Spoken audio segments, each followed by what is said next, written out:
What's up guys, welcome to a brand new video. So today we are back and we are doing the last of the class rankings. Today we've got the Mystic ones.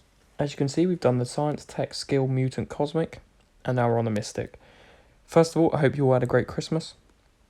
I really appreciate the still viewing these videos over Christmas. I understand it's a pretty busy time for some people, so really appreciate that. Thanks for the comments, thanks for the likes on these. I hope you've enjoyed them. So let's jump straight back in. So at number 10, I thought long and hard about this. There's a lot of good Mystic champs. Mephisto, Mangog, Spider-Man Supremes, OG Scarlet Witch, Juggernaut, Wiccan. I wasn't sure who to put, so I've gone and ended up with Dragon Man. Dragon Man for me is a really good champ. I think he's both immune to poison and bleed, so he's got that double immunity. His power gain, it can be really annoying in battlegrounds on defense. His attack is really strong. The incinerates that he can do, the cornered, it's just really strong. The unblockable, unstoppable after his SP3 when attacking him, as I said in battlegrounds, is such a pain. On quests, he's a really annoying champ to take over and to get through. I feel like he is somebody who goes a little bit under the radar. If you see a Dragon Man, you think, not the end of the world. And then you get into the fight or you level him up and you think, actually, this is a really strong champ. I do think he's a really good champ. I think he's one of those Mystic champs who he could be pushed out by an America Chavez after the buff. Maybe the next Mystic champ in the game. But he is still a really strong champ. Somebody like Ebony Maw could take his place if we see another good Battlegrounds sort of,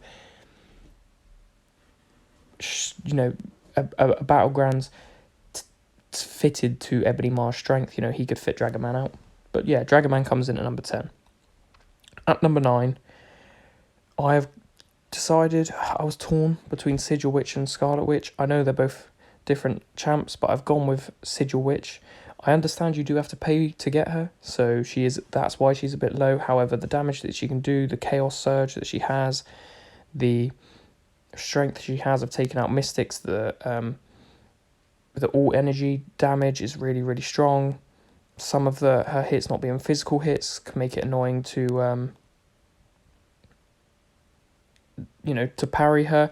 She's a really strong attacker. She's not great on defense. You could take her out really easily. She's not immune to anything. She does have that nullify, but she she can definitely be taken out very quickly by a Human Torch, even by an Immortal Abomination, any of the good science champs. So she's not strong, but she is a good attacker, pretty good at questing. You can build her up. She has some relatively nice synergies. The sort of copying buffs is really useful when going into quests, and she can take out a few nodes, and her power drain is also quite effective. Maybe regular Scarlet Witch Classic could take her place now we've seen the 6-star introduced, but right now I'm not too sure. So she is at number 9. At number 8, this is where the list started to become, there were sort of 4 tiers. There are 3 tiers to this list: Dragon Man, Sigil Witch on their own, the next 3 champs, and then the bottom 5. Or maybe not so much, maybe the next 4 and 5, then 1, 2 and 3 on their own level. In at number 8, I've gone with Wiccan. I'm just not entirely sold on Wiccan yet. I think he's really such a pain to take on when you don't know how to fight him. The newness is definitely in his favour. For example, sometimes I'll come up against him and I'll really struggle. I won't really know how best to play him. However, if you do know how to play him, you do know, don't parry him, then he suddenly does become that little bit easier. The neutralize he has, the power gain, being resistant, the shocks that he puts on, the incinerates. He has a pretty strong signature ability. Just blocking unblockable attacks from Cosmic champs is big from the resistance up, as you can see there in his sig. His parry is very... How I feel with a Wiccan is parry is in everyone's place that, use parry a lot. It's the easiest way to take down champs. However, I think Wiccan being able to sort of counter parry almost is really, really useful, and is why he's at number 8. I'm not too sold on him yet. I feel like he could maybe jump this champ above, but I do think this champ above is just that little bit better for certain matchups, and that man is LONGSHOT. I've not actually been able to play with LONGSHOT too much. I don't know I don't know him too well or how he works. However, I would really like to see more. I would really like to get him. The way that he can, basically, after that SP2 hits and the Karma comes on, the way he just shreds through a Gallon or a Hulklins or anyone with real buffs on him makes him very versatile for not just Cosmic champs, but any champ. Even a Titanium. Like she's obviously buff immune, so she wouldn't work, and that's completely wrong. Don't listen to me on that sense, but. Maybe a tech champ who gets a Nimrod, for example, gets a lot of buffs on him. He's not strictly good at taking out Cosmics. He can take out other champs, and I do think his utility is going up. He's a specialist in taking out people who get a lot of buffs, and that's really useful in the game at the minute. However, I do think he could jump up. I did put him above Wiccan. I just think he has that little bit more use, the quicker fights. However, they're interchangeable. I'm really not sure. But yeah, LONGSHOT comes in at number 7. At 6, this again is a tricky one. It's 6 and 5, both really good champs.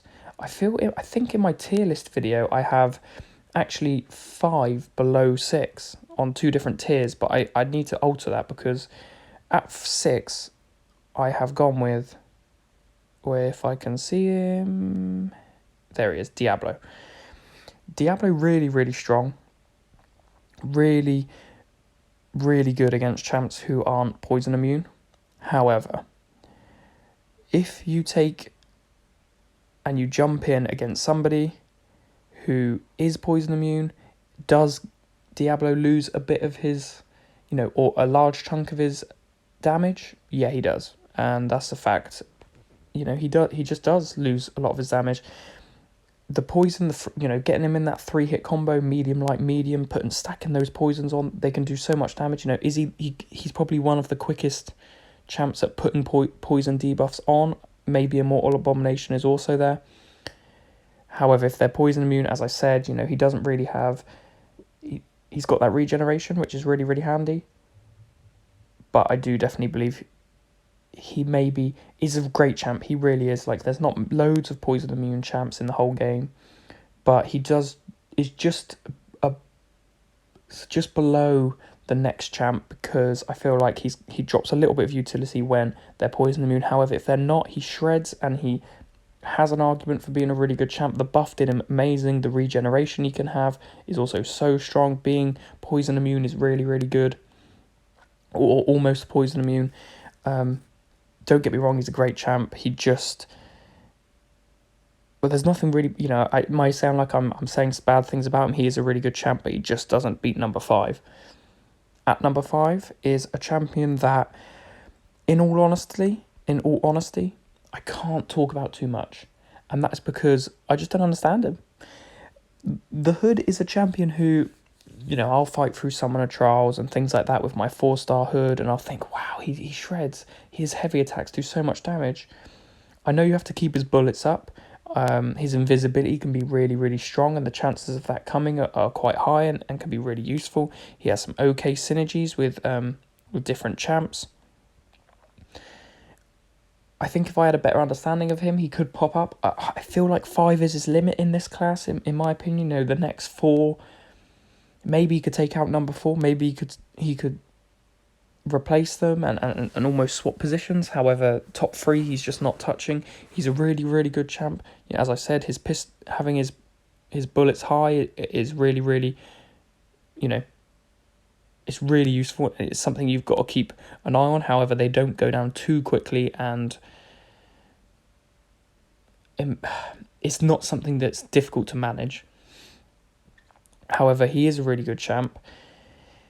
He does have that stagger as well, which, there are a lot of champions who aren't immune to stagger. Maybe, I a few, but not many. The invisibility is also really useful. I do think he's a really strong champ, do not get me wrong. But I just need to understand him better. I think 5 is probably his limit. He is really, really good. However, the top 3, as I said, 4 or 5, he could replace. Talking of number 4, we've got Black Widow Clairvoyant. I feel like if this video was made a year ago, or two, a year ago, a year and a half ago, she'd be in the top 2, for sure. The poison immunity, the basically being immune to bleed, the buff immunity she puts on her SB2, the bleed stacking up, so like if, for example, in the most recent event quest where the Jessica Jones fight, if you've got a bleed, you go up 400%, we'll just throw, basically throw a heavy attack, and you've got that bleed on them for quite a while that you do a lot of damage. She's really handy in that situation. The power steal, the nullifies, the regeneration she has, good synergies, a good sig ability. Questing, she's an absolute god. People loved her for questing. That's why maybe she could go a little bit higher, but the top 3 are just so set in stone. So many people know about Clairvoyant. She is a really, really good champ. I don't think there's too much for me to say that you guys don't already know. And so we'll move on to our top 3. The top 3 is interchangeable, in my opinion. I feel like number 1, people are going to know who's at number 1, maybe. 2 and 3, though, are 2 champs who are very similar but very different. At 3, I've gone with Tigra. I've gone with her because I know she can be a little bit more tricky to understand how to play. And some people don't like her playstyle. For example, I watch Legacy a lot. He doesn't really like playing with Tigra, but he likes Rintra. I don't mind playing with Tigra. I do think if she's not awakened, getting her to that SP3 or 2 SP1s can be a little bit annoying. So it's just easier to go with the 2 SP1s. The Rupture she does, the Neutralize, as I'll say for both her and Rintra, who is the number 2. The Rupture is massive. Only one champ is actually strictly immune to Ruptures, and that's Scorpion. The Neutralize is massive. Not many people are immune to that yet. It can shut down so many things. As I said, Hercules, any buff gaining, Unstoppable, so many things, so useful. If you build up her right damage, she can do a lot of damage. And not to mention the holding of a heavy attack, missing projectiles, that can be really useful if you're taking on a Cable who has an annoying SP1, a Punisher 2099 who's really annoying, an Apocalypse who can also be really annoying on his SP1. She can come really handy, and if you master that, she can be the best champ in the mutant class, maybe one of the best champs in the game, but she is quite hard to master, which is why I've put Rintra at number 2, sorry. I just think Rintra is such a great champ. Second biggest health pool in the game. The Neutralize, the Rupture, as the same stands with Tigra, really good abilities. The fact that if you end in a light combo when they're right up against a wall, he roots and he can build up almost 4 Ruptures per hit. Then putting an SP2 with that can do up to like 300k damage. The burst damage is insane. You don't need his sig ability, but it's really useful. Mystic Dispersion on him is so good, and that's all attacking. Let's not forget about his defensive abilities. He's arguably the second best defender in the game behind Domino. The health, the unblockables, the unstoppables, the roots, as I said, the build-up of Ruptures, the Neutralize, when you hit him, it's so good, and I think he has an argument for being the number 1 champ. If you haven't got him, you want him, and if you've got him, you don't need another Mystic champ. Like, I've got Rintra, I don't feel like I need another Mystic champ, who maybe Dr. Doom for his power control, but apart from that, for questing anyway, I don't feel like I need another Mystic, which is why he's at number 2. And as I said, we all knew who number 1 was going to be. This man. If you don't have him, you want him. If you've got him, you love him. Questing, every quest video I watched, if you've got Dr. Doom, bring him in. The power control he has, the Doom cycle is massive. The damage that he can do is insane. Everyone you see has got him ranked up. Astronomical defender, incredible attacker.